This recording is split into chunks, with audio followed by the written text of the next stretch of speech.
ഈശോമിശിഹായ്ക്ക് സ്തുതിയായിരിക്കട്ടെ. പരാതിയും പരിഭവങ്ങളുമില്ലാതൊരു യാത്ര തുടർന്നാലോ? പുൽക്കൂട് അടുത്തെത്തിയിരിക്കുന്നു.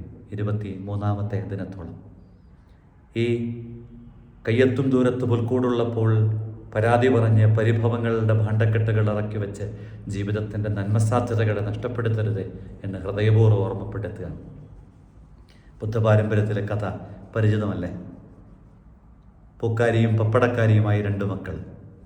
മഴ പെയ്താൽ ഈ പപ്പടക്കാരി മകളെ ഓർത്ത് എൻ്റെ മകളെ എന്ത് ചെയ്യും?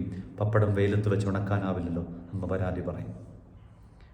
വെയിൽ തെളിഞ്ഞാൽ ഇന്നെൻ്റെ പൂക്കാരി മകൾ എന്ത് ചെയ്യും? അവളുടെ പൂക്കൾ വാടിക്കരിഞ്ഞു പോകില്ലേ എന്ന സങ്കടം അമ്മ ആവർത്തിക്കും.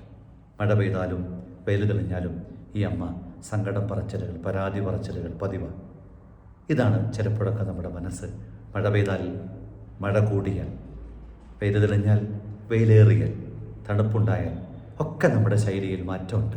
പരാതിയുടെ പരിഭവങ്ങളുടെ ഭാണ്ഡക്കെട്ട് ഇറക്കി വയ്ക്കുക. പുൽക്കൂട് പരാതിയില്ലാത്തവരുടെ ഇടമാണ്.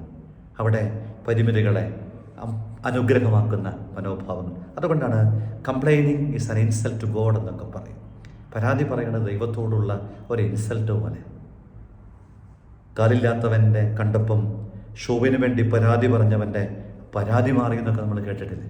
നമുക്ക് ഓരോരുത്തർക്കും നമ്മുടെ ജീവിതത്തിൽ കിട്ടിയതിനെ ഇങ്ങനെ തൃപ്തിയോടെ ആദരവോടെ സ്വീകരിക്കാൻ കഴിയും. കംപ്ലൈൻറ്റ് ബോക്സ് എന്നൊക്കെ പറയുന്ന ചില ആളുകളുണ്ട്. ഒഴിഞ്ഞു മാറി നടക്കേണ്ടി വരും അത്തരം ആളുകളെ കണ്ടുമുട്ടുമ്പോൾ. ഇങ്ങനെ തൊട്ടതും പിടിച്ചതും ഒക്കെ പരാതിയാണ്, ഒരു തൃപ്തിയുമില്ല. കുഴപ്പമില്ലെന്നൊക്കെ മലയാളി ആവർത്തിക്കുന്ന വാക്കുപോലാണ് തൃപ്തിയില്ലാത്തൊരു ജീവിതം.